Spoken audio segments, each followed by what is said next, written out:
Well, I'm loving the vibe. I tell you, you're doing your thing, and they tell me you're a relationship expert. I'm like, wow. So now somebody lied to you. All right. Hey, Brad, she can hook you up, Brad. She can take care of you to all those relationship problems, man.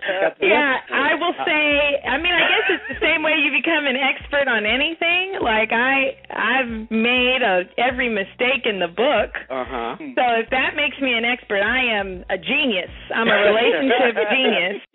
Stop playing. 1 and 2, neck and neck. Exactly. No, I think I give good advice. I don't know if I always, take it, but I think I definitely am a good advice giver in the relationship department. What's your problem? Let's hear it. Oh, I don't have any problems. The bread man, I'm trying to, get him all situated, but he's trying to get me ringed up. That's what he's trying to do. What's holding you back, Brett? I ain't got no problem. He's just trying to get me ringed up, He's trying to help you out. He's letting you know. No, he ain't gonna help me out. Believe me, I'm a good advisor too. Matter of fact, years ago I taught somebody how to drive a standard ship, and I didn't know how to drive one. So that's good teaching. You know what I'm saying? So he's gonna come up with all these other analogies that have nothing to do with relationships. Okay? Yeah, it's the same analogy. But Danisha, I'd like to ask this, and I do ask women this question, and you get different answers. What do you think is the biggest, I don't want to say trap, but what is the biggest issue that women have with men in relationships? Is it commitment? Is it commitment, you think, in your experience or in your travels? No, I think that's a woman problem, because if you're choosing men that are emotionally unavailable or commitment shy, I think that's kind of who you're choosing to be in a relationship with. But I think that it's the same problem that men have with women. I think it's a matter of understanding each other. Yes. And communicating effectively. I think that's our biggest problem. So you think women, and why do you think that's the case? Well, I think we communicate with men the way, I'm going to say we as a whole. Me personally, I try not to, but we communicate with men like we communicate with other women, or like in a way that we want to be communicated with ourselves. I think that's a great point.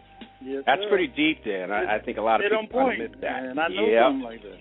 Wow. Right. So we're constantly, let's sit down and talk, and let's figure this out, and let's cry, and that's things you do with your girlfriends, and it does make you feel better at the end. I don't want to but for a man, you guys feel like, oh my gosh.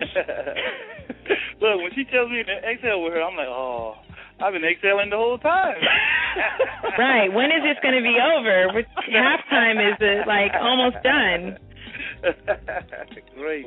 Wow. Yeah. We've had on relationship experts, so we've had many people call in and come up with different things, challenges that they have, and we get a lot of women that call in, not so many of the guys.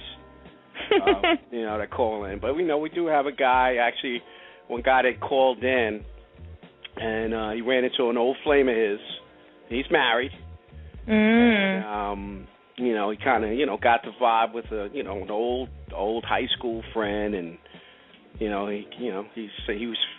had feelings for him, and his question was, and I guess we'll throw it to you, was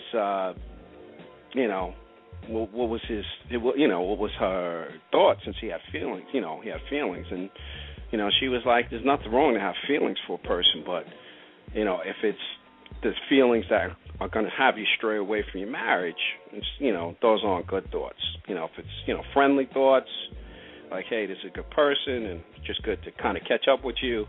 Right. But I think he had other thoughts though. So yeah. Well, he was attracted. Yeah, he had that. And I was just having this conversation with a friend of mine. I was like, when men are attracted to you, they are always attracted to you. Even if they can't stand the sight of you, they can't stand the sound of your voice, if they are attracted to you, they are always attracted to you. Women, on the other hand, when we're disgusted by you, you stink to us. We don't want to touch you. Like, you know what I mean? Like, when we're in a bad place, it's not good. And I think with that guy, he would really need to make a decision about whether or not he's really attracted to her, or you know, having feelings of love, or you know, feeling kind of that new sensation, you know, with somebody new. I mean, it's hard to be married to your wife and have it be new all the time. Right. Yeah, that's the challenge about being married. Is keeping it fresh, keeping it new. Well, what do you do? I want to hear what you do to keep it fresh and new. Wow, so you want to see him? Yeah. Hey, I want to get. I'm interviewing you too. Let a brother know. Wow, so you want to dig into what else he's doing? I got my notebook right here. Well, I thought I was interviewing her, Brett. No, she's on the tables because she's in that top 1%. She can do it. No, I think you hit on a big thing. I think, though, regardless, communication's a key, especially when you're married, because a lot of times there's a lot of different things that go on in life, and sometimes you may assume that person knows, and you know, they feel kind of not knowing, you know, what's going on or how you're thinking. And I think that it's key, very key in a relationship to have communication and to include them. You know, make sure you include your partner on a lot of different things that you do. And I think those are some of the keys to success. I don't think there's an exact formula, because you know, every marriage is different. But I think communication is something that probably touches all successful relationships. Yeah, no, I think if you can communicate effectively with somebody and without anger or judgment, I think you're going to have a good marriage.